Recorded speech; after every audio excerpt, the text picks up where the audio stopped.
Hello and welcome to this Christian meditation on greed. As a way to prepare, I invite you to come to stillness. It may help to have your feet on the floor, feeling the connection between them and the ground, giving you a sense of rootedness and stability. Let yourself sink into the chair,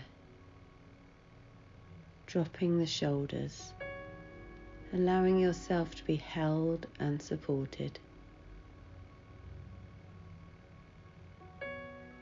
Taking a few deeper breaths and close down your eyes or soften your gaze. Remembering that you are loved and seen and known. Arrive in this moment. Arrive into your body, into being here and now. Letting go of the day so far and what's to come, and receiving the grace to be present.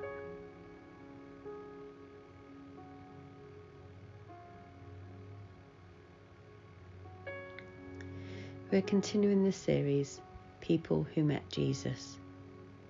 And today we will be exploring the annoyed brother in the parable of the rich man from Luke chapter 12, verses 13 to 21. At the beginning of the chapter, it tells us that a crowd of many thousand had gathered to hear Jesus. A man in the crowd says to Jesus, "Teacher, our father just died and left some things for us. Tell my brother to share them with me." But Jesus said to him, "Who said I should be your judge or decide how to divide your father's things between you two?" Jesus goes on to tell the story of a rich man who grew so many crops that he decided to tear down his barns to build bigger ones so he can store up for many years to come. He can rest, eat, drink, and enjoy life.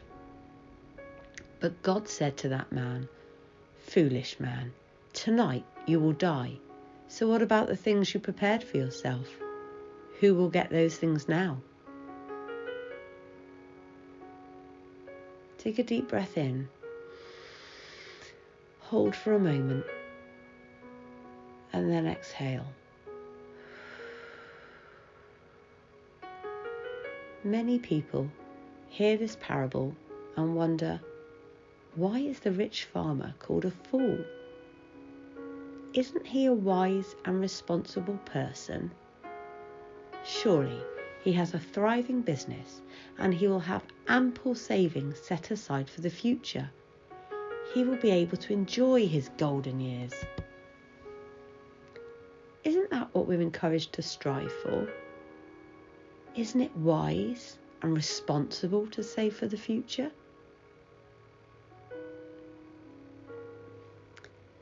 Not exactly.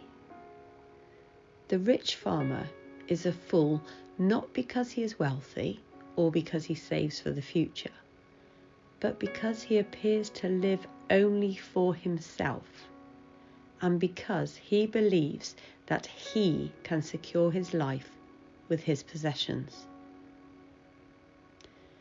When the rich man talks in this parable, he talks only to himself, and the only person he refers to is himself. What will I do? I have no place to keep all my crops. I.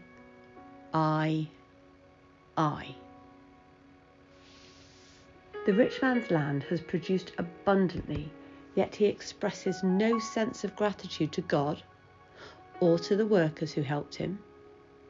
He has more grain and goods in storage than he could ever hope to use, yet seems to have no thought of sharing it with others, and no thought of what God might require of him.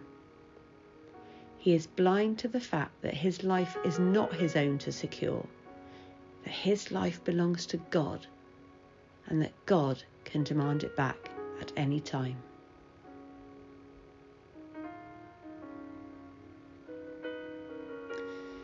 Again, let's pause and focus on how this may be true in our lives.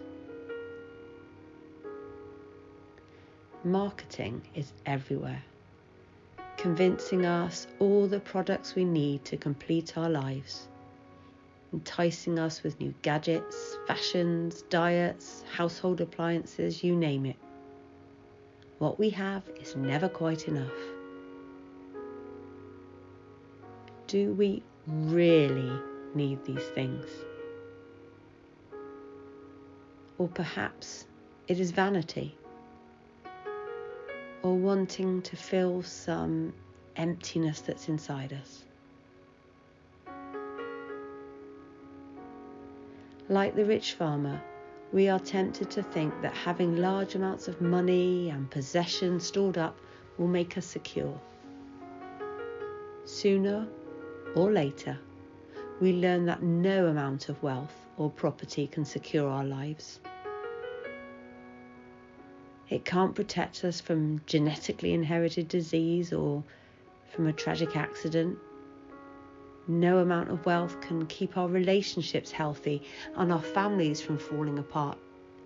In fact, wealth and property can easily drive a wedge between family members, as is the case of the brothers fighting over their inheritance at the beginning of this text.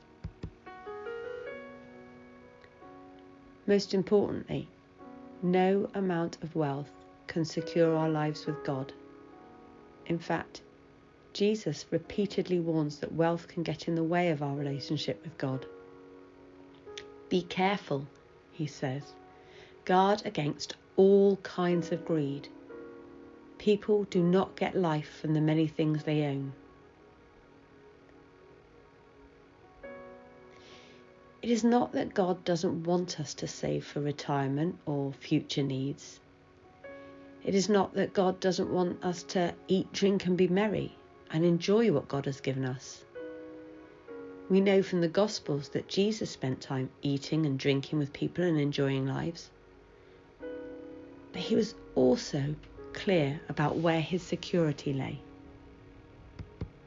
It's all about priorities. It is about who is truly God in our lives. It's about how we invest our lives and the gifts that God has given us.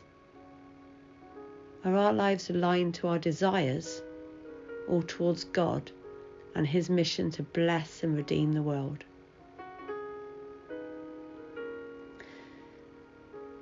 Someone once said, "You can't take it with you." And that's so true. Our lives and our possessions are not our own. They belong to God. We are merely stewards of them for the time God has given us on this earth. We rebel against the truth because we want to be in charge of our lives and our stuff. Yet this truth is actually good news, because all that we are and all that we have belongs to God. Our future is secure beyond all measure. And so Jesus tells us, don't fear, little flock. Your Father wants to share his kingdom with you. And we'll end this time in prayer. Lord, it is so tempting to focus on acquiring more and more in this world.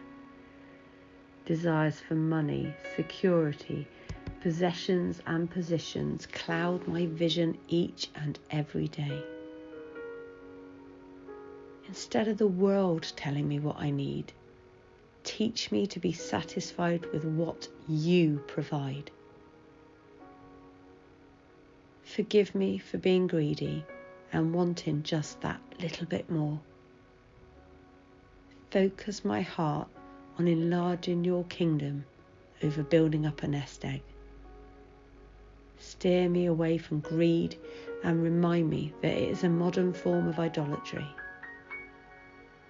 In Jesus' name,